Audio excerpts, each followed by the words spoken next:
ঘরে থাকা অল্প উপকরণ দিয়ে বানিয়ে ফেলুন এরকমই দুর্দান্ত স্বাদের পাঁপড়, একেবারে মুচমুচে। দেখুন, আপনারা দেখেই বোঝা যাচ্ছে কতটা সুন্দর হতে পারে। নমস্কার বন্ধুরা, রূপসী পাকশালায় সবাইকে আরও একবার স্বাগত জানাই। আজ আপনাদের সাথে শেয়ার করব এই নতুন আলু দিয়ে মুচমুচে পাঁপড় রেসিপি। বানানো যেমন সহজ, খেতে ভীষণ সুন্দর হয়। ভাতের সাথেও কিন্তু দারুণ যায়, চা কফির আড্ডা বা এমনিতেও কিন্তু দারুণ হয় খেতে। তো চলো, আপনারা পুরো ভিডিওটা দেখতে থাকুন, আশা করি আপনাদের ভালো লাগবে ও কাজেও আসবে। আলুটাকে সিদ্ধ করে নেওয়া লাগবে। এটা নতুন আলু, সিদ্ধ করার পর আপনাদের দেখাচ্ছি। সিদ্ধ করার পরে আপনাদের দেখাচ্ছি একেবারেই খোসা ছাড়ানো সিদ্ধ করা আলু। এরপর ছোট্ট একটা গ্রেটারের সাহায্যে সুন্দরভাবে গ্রেট করা লাগবে, যাতে কোনো ডেলাভাব না থাকে। পাঁপড়ে যদি কোনো ডেলাভাব থাকে সেটা কিন্তু ভালো হবে না। সেই ক্ষেত্রে এরকম একটা ছোট্ট গ্রেটারের সাহায্যে আপনারা গ্রেট করে নেবেন, তাহলেই সুন্দরভাবে কিন্তু আলুর পাঁপড়টা তৈরি হবে। অবশ্যই এইভাবেই গ্রেট করে নেবেন। আমার কিন্তু গ্রেট করা একেবারেই কমপ্লিট সুন্দরভাবে। আপনারাই দেখুন কত সুন্দরভাবে, কোনো ডেলা ভাব নেই। সেদ্ধ হলেও গ্রেট করতে বেশি সময় লাগে না, খুব সহজেই সেটা হয়। এটা কিন্তু একেবারেই কমপ্লিট। দেখুন আপনারা কতটা সুন্দরভাবে আলুটা গ্রেট হলো। এইভাবেই করবেন, দেখবেন আলুর পাঁপড় কতটা সুন্দর হয়। এর সাথে মিশিয়ে দিলাম ধনেপাতা কুচি, আর আছে জিরে পাউডার, সেটা কিন্তু ওই হাফ চামচের মতো। তাতে পাঁপড়ের টেস্টটা খুব সুন্দর আসে। আর একটু দিয়ে দিলাম জোয়ান। পাঁপড়টা ভাজার পরে যদি জোয়ানটা মুখে পড়ে, খেতে ভীষণ সুন্দর হয়, আর গ্যাসের সমস্যাও কিন্তু হবে না। এরপর বিট নুন, আপনারা সাদা নুনও ব্যবহার করতে পারেন, তবে আমি বিট নুন দিচ্ছি, খেতে বেশ ভালো লাগবে তার জন্য। আর একটু চটপটা করার জন্য চাট মশলা।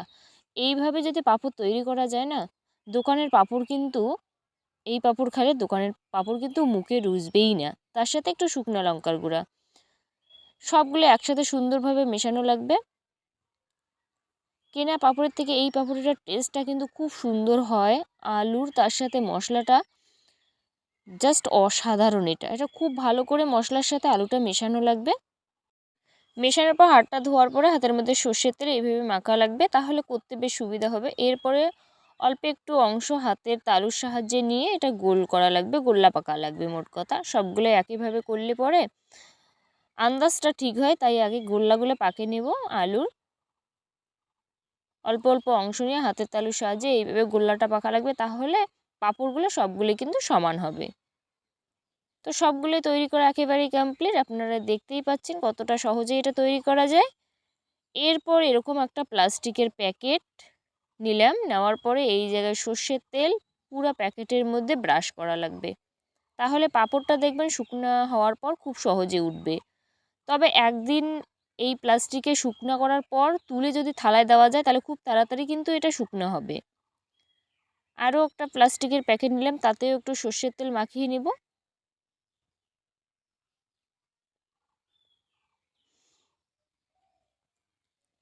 দুইটা প্যাকেটে সর্ষের তেল মাখা একেবারেই কমপ্লিট। এবার আলুর যে গোল্লাটা আছে সেটা এইভাবে দেওয়া লাগবে। তার উপরে যে প্লাস্টিক আছে, ছোট প্লাস্টিকটা দেওয়ার পর এরকম একটা গামলা সবার বাড়িতেই থাকে নর্মালি, এইভাবে চাপ দিলেই দেখবেন খুব সুন্দরভাবে পাঁপড়টা রেডি হবে। আপনাদের তিনভাবে আমি দেখাবো, যেটা আপনাদের কাছে সুবিধা মনে হয় সেটাই করবেন। এইভাবেও করা যায়।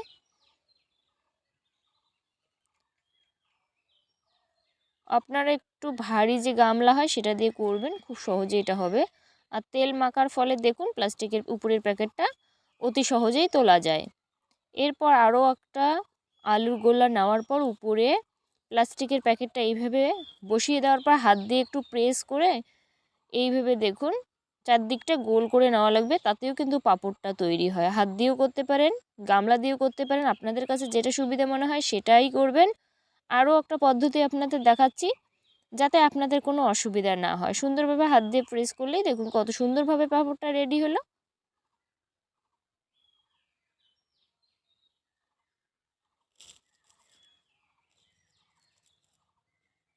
আরও একটা নিয়ে নিলাম, তার উপরে সেম একইভাবে প্লাস্টিকটা বসিয়ে দেওয়ার পর এইভাবে একটু বেলে নিব। বেলে নিলেও কিন্তু খুব সুন্দরভাবে পাঁপড়টা রেডি হয়।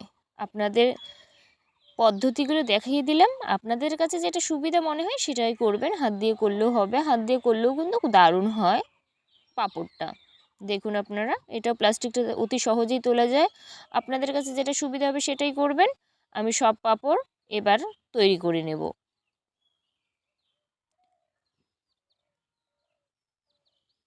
এইভাবে একটু হাত দিয়ে প্রেস করলে পাঁপড়টা খুব সহজেই এটা হয়। আমার সব পাঁপড় কিন্তু একেবারেই তৈরি। এটা এবার রোদে শুকাতে দেবো এইভাবে।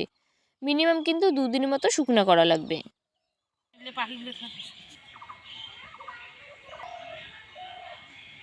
2 দিন পর আপনাদের দেখাচ্ছি। আমি কিন্তু একদিন শুকনো করার পর প্লাস্টিক থেকে তোলার পর থালে দিয়ে দিয়েছিলাম। থালে দিলে খুব তাড়াতাড়ি এটা শুকনো হয়ে যায়। থালে যেহেতু হিটটা বেশি হয় রোদের, তাই। আর এই যে টাইমটা রোদটা কিন্তু বেশ পড়েছে, সেই ক্ষেত্রে 2 দিনের মতো হলেই দেখুন আপনারা কত সুন্দরভাবে পাঁপড়টা কিন্তু শুকনো হয়ে যায়। এটা এবার ভাজার পালা, তাই কড়াইটা বসিয়ে দিয়ে কড়াইয়ের মধ্যে তেলটা ভালোভাবে একটু গরম করে নেওয়া লাগবে। পাঁপড় যেভাবে নর্মালি ভাজে তেল গরম করে সেইভাবেই ভাজবেন। গরম করার পর একে একে পাঁপড়টা দিয়ে এইভাবে একটু প্রেস করে ভাজতে হবে। এই 2 মিনিটের মতো হলে পরেই পাঁপড় ভাজা হয়ে যায়। তাও বেশি লাগে না, ওই 1 মিনিট। যদি তেলটা খুব ভালো গরম হয় 1 মিনিটে পাঁপড় খুব সুন্দর ভাজা যায়। দেখুন আপনারা পাঁপড়টা কতটা সুন্দর হয়। তেল ঝরিয়ে নামিয়ে নিলাম। আর পাঁপড়টা আপনারা দেখেই বুঝতে পারছেন এটা খেতে ভীষণ সুন্দর হয়।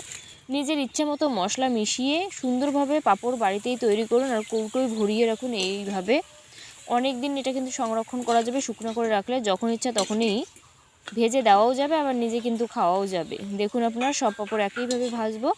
এটা খেতে ভীষণ সুন্দর হয়। আলুর পাঁপড় এইভাবে আলু থাকতে থাকতেই অনেক পাঁপড় বানিয়ে আপনারা রাখতে পারেন, তাহলে আর বাজার থেকে কিনতে হবে না। বাজারের পাঁপড়ের থেকে এটা কিন্তু ভীষণ সুন্দর হয় খেতে।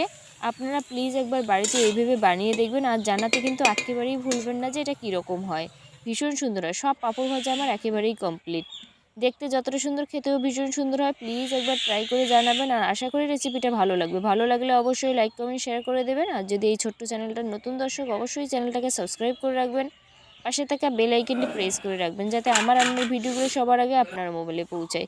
এতটাই কিন্তু হবে মুচমুচে। আপনারা শব্দটা শুনেই বুঝতেই পারছেন কতটা সুন্দর। হাতে যদি এরকম একটু চাপ দেওয়া যায়, দেখুন সবটাই কিন্তু গুঁড়ো হচ্ছে। তার মানে পাঁপড়টা একেবারেই কিন্তু মুচমুচে। এতটাই সুন্দর হয়, এতটাই। আর দেখতে যতটা সুন্দর খেতেও ভীষণ সুন্দর হয়। ধনেপাতা আছে, জাস্ট অসাধারণ এটা হয়। দেখুন আপনারা কতটা মুচমুচে হয়।